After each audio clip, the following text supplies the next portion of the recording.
My name is Richard Thornley, and I am reading pages 277 to 279 of the Truth and Reconciliation Commission Summary Report. This is the section titled The Challenge of Reconciliation. Many survivors and their families continue to live in spiritual fear of their own traditions. Such fear is a direct result of the religious beliefs imposed on them by those who ran the residential schools. This long internalized fear has spanned several generations and is difficult to shed. It is exacerbated by the fact that Christian doctrine today still fails to accord full and proper respect for indigenous spiritual belief systems. If it were the survivors alone who face this dilemma, one could argue that they should be able to resolve this for themselves in whatever ways they can, including with the assistance of trusted church allies.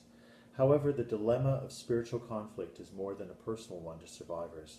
It is one that extends to their children and their grandchildren, who in these modern times realize that there is much more to their personal histories than what they have inherited from residential schools in Canadian society. They realize that each Indigenous nation also has its own history, and that such histories are part of who they are. Young First Nations, Inuit, and Métis people today are searching for their identities, which include their own languages and cultures. Aboriginal parents want their children raised in a community environment that provides all of this. However, there's often conflict within communities when those who have been influenced by the doctrines of the churches believe that to teach Indigenous cultural beliefs to their children is to propagate evil. There are those who continue to actively speak out against Indigenous spiritual beliefs and to block or prohibit their practice. To have a right that you are afraid to exercise is to have no right at all. The Declaration asserts that governments and other parties now have an obligation to assist Indigenous communities to restore their own spiritual belief systems and faith practices, where these have been damaged or subjected to spiritual violence through past laws, policies, and practices. No one should be told who is or how to worship their Creator. That is an individual choice, and for Indigenous peoples, it is also a collective right. However, First Nations, Inuit, and Métis people need to be assured that they do indeed have the freedom to choose, and that their choice will be respected. All religious denominations in Canada must respect this right, but the United Anglican, Presbyterian, and Catholic churches, as parties to the settlement agreement, bear a particular responsibility to formally recognize Indigenous spirituality as a valid form of worship that is equal to their own. It cannot be left up to individuals in the churches to speak out when such freedom to worship is denied. Rather, the churches, as religious institutions, must affirm Indigenous spirituality in its own right. Without such formal recognition, a full and robust reconciliation will be impossible. Healing and reconciliation have a spiritual dimension that must continue to be addressed by the churches in partnership with Indigenous spiritual leaders, survivors, their families, and communities. Many Indigenous peoples who no longer subscribe to Christian teachings have found the reclaiming of their Indigenous spirituality important to their healing and sense of identity. Some have no desire to integrate Indigenous spirituality into Christian religious institutions. Rather, they believe that Indigenous spirituality and Western religion should coexist on separate but parallel paths. Elder Jim Dumont told the Commission about the importance of non-interference and mutual respect. He said that the abuse and the damage that is being done in residential schools, one of the primary sources of that is the church. And the church has to take ownership for that. But what bothers me about it is that the church continues to have a hold on our people.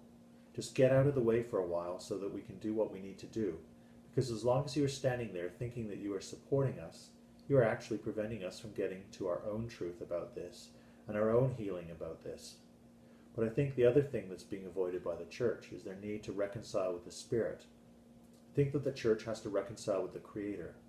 I'm not a Christian, but I have a high regard for this Spirit who is called Jesus. What I think is that when the church can reconcile with their God and their Savior for what they have done, then maybe we can talk to them about reconciling amongst ourselves. In contrast, Aboriginal Christians who also practice Indigenous spirituality seek Indigenous and Christian spiritual and religious coexistence within the churches themselves. United Church Reverend Alf Dumont, the first speaker of the All-Native Circle Conference, said, quote, "Respect is one of the greatest teachings that come from the original people of this land. Our ancestors followed that teaching when they met with their Christian brothers and sisters so many years ago. They saw a truth and a sacredness they could not deny in Christian teachings. Many were willing to embrace these teachings and leave their traditional teachings. Some were willing to embrace the teachings but still wanted to hold on to their own. Some did not leave their own traditions, and when persecuted went into hiding either deep in the mountains or deep inside themselves. Many were suspicious of the way the Christian teachings were presented and how they were lived. They were suspicious of the fact that they were asked to deny their own sacred teachings and ways and adopt only the new teachings they were given. Why could they not take what they needed from these new understandings and still live from their own? That was the understanding and teaching of holding respect for others' beliefs. It was the way of the first people, end quote.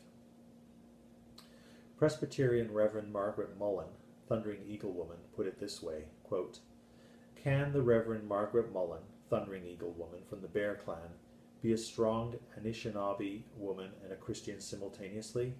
Yes, I can, because I do not have my feet in two different worlds, two different religions, or two different understandings of God. The two halves of me are one in the same spirit. I can learn from my grandparents, European and Indigenous Canadian, who have all walked on the same path ahead of me. I can learn from Jesus, and I can learn from my elders."